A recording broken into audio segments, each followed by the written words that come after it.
I used to spend the night in hotel parking lots. What was I gonna do? I ain't had nowhere to stay, so I lived in the car. I had $35.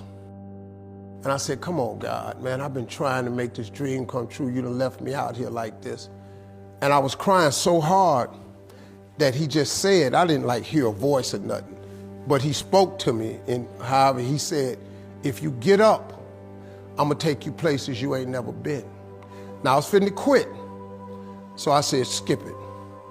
I'm gonna quit anyway. So I got in my car, I went to a payphone, and I was gonna call my dad. You remember back in the day where you could punch in a code and call your answering machine and get your messages? So I called and I punched in the code, and it said, doop. He said, hey Steve, this is Chuck Sutton with Showtime at the Apollo. We saw a tape of you. You're very funny. If you could get here Sunday night, we'd love to put you on television. Call me back, let me know if you can make it. So I hung the phone up, I'm crushed, because my whole dream of being on TV, and I couldn't get to New York. I got $35. How I'm gonna get to New York? I can't make it. So I'm standing there at the phone booth, and tears just coming down my face. I said, God, so that must be a sign for me to go home. Because this it, I ain't even got the money to go to the Apollo. My whole thing, wanting to be on TV, I couldn't even make the dream come true. This is the most messed up moment. And so I said, man, let me call this dude back and see if he said this Sunday. Because maybe he said next Sunday, and I can hustle up a little bit of money or something. I don't know what I'm gonna do, but let me just call him back. So I called him back. Steve, this is Chuck Sutton, Showtime at the Apollo. We saw a tape of yours. You're very, very funny. Look, we have an opening Sunday night at Showtime at the Apollo. If you can make it, we'd love to put you on TV. I said, it's this Sunday. Before I hit the button, I heard, doop, you have another message. Now, it wasn't there before. So I punched my code in. I listened to the second message. It said, Steve Harvey, this is Tom Silver from the Comedy Caravan. This is a Thursday. He said, I have a gig in Jacksonville, Florida on Friday night that pays $150. If you can get there Friday night, you'll make $150. So I called him back and I said, hey Tom, did you get a gig away? He said, no, it's still available. He said, can you get there? I said, I'm in Pensacola, Florida. I'm 3.5 hours away. So I drive to Jacksonville, Florida, and that night I made the 150. The club owner said, man, you funnier than the guy we hired. If you stay tomorrow night, I'm gonna give you another $150. So now I got $300 now. So I get on the phone, I call Chuck Sutton. I say, hey man, is the gig still available at Showtime at the Apollo?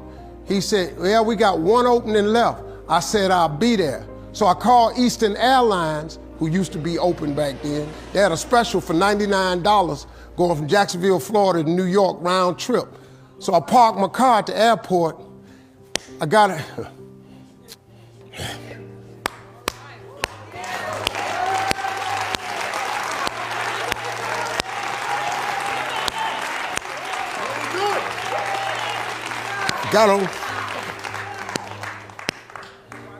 Got on plane, flew. Everything I had was in 2 bags. I got to the Apollo. I said, hey man, I'm here. I got there at 11 o'clock in the morning. He said, you can't stay here because you don't come on to the late show tonight. I said, man, I ain't got nowhere to go. I said, if you just let me stay in this building, man, I ain't gonna move around nothing. I ain't got nowhere to go. I'm in Harlem, I can't go back out here. I got these 2 bags. I got victim wrote all over me, man. So he said, all right, if you go upstairs, don't come down. So he put me in the dressing room on the 6th floor. So that's where all the comedians was. So I stayed up there. I got hungry around 3 o'clock, and I couldn't take it no more. So I went back downstairs, a dude named Alton Liston. I said, hey man, he said, man, I thought I told you, don't come down them damn steps. I said, hey man, I'm just hungry, man. I said, let me go to that KFC I saw on the corner. Just let me get some chicken. I'll come right back. He said, man, if you ain't back in 20 minutes, you ain't getting in this building. So I went, bought me some chicken, came back. So the comedians started coming in the building. They started coming up on the 6th floor. So I meet this guy named D.L. Hughley. I introduced myself, he introduced himself. Then this other dude walked in named Jamie Foxx. And I introduced myself. We don't know each other, ain't none of us famous. It's 1991, man. They gave everybody the lineup. I was on the last show of the night. I don't go on to 11 at night. I done had this 4 pieces of chicken. I'm starving, man. That chicken done wore off. I'm nervous, man. I'm about to throw up. D.L. Hughley went downstairs. D.L. Hughley got booed off. Jamie Foxx went down there and got booed. They booed Jamie, then Jamie started singing. And then they started clapping. And Jamie had their ass, then he went back to them jokes, and they got his ass. So I'm walking down the steps and I see Jamie sitting on the steps. I said, hey man, hang in there. He said, man, that ain't never happened to me before, man. This is crazy. This Jamie Foxx, man, one of the most talented people in all of comedy. And now, you don't even know how nervous I am, man. I can't even, my breathing is shot because these dudes been booed. So I walk out, I had wrote this joke. Mike Tyson had got in a fight in Harlem with this heavyweight named Mitch Green. Mike Tyson had hit the dude in the eye in the store. Now he was on the news, his eye was swollen. So the joke I wrote was, they was interviewing Mitch Green and he was telling everybody what happened, but his eye took over the interview. And I wrote this joke that his eye started talking and was just, I tell you what happened. The heavyweight champ's fist is coming towards my face. I just said, Lord, Lord, Lord. And I wrote this whole joke about this dude's eyeball talking. And when the punch came, and all this here, the Apollo, man, they went crazy. They lost their mind. I got a standing ovation, man. I walked off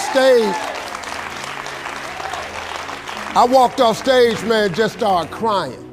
I couldn't believe it. They paid me. I made $750 for being on TV for one night.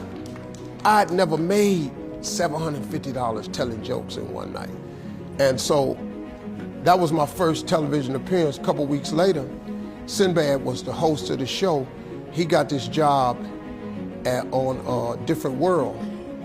And so he quit. And so Mark Curry became the host. And then Mark Curry got hanging with Mr. Cooper and he quit. And they came to me and said, would you come back to New York and host Amateur Night for us to just try you out? Oh, ain't no problem.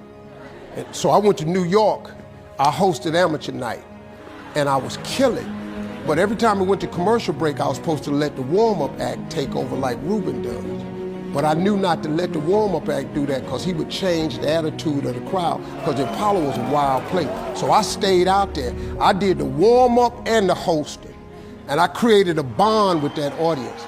And that's how I got on TV. It was my very first TV show.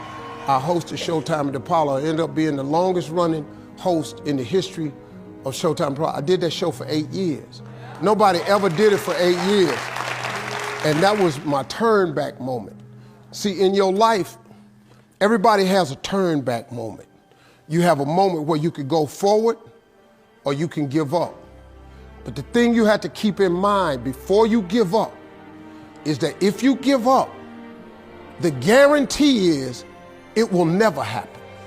That's the guarantee of quitting, that it will never happen no way under the sun. The only way the possibility remains that it can happen is if you never give up no matter what. Because God is always coming. He's never too late. At your worst moment, look man, when they told me I had to be in New York, I saw no way I could get there. But that God though, he make the phone ring. I end up in Florida, I make $300. Then I go to New York, I make $750. Almost got $1,000 out of nowhere. That's what happened to me. That was my my moment of never giving up, that's when I first learned that faith was everything, that you have to remain faithful.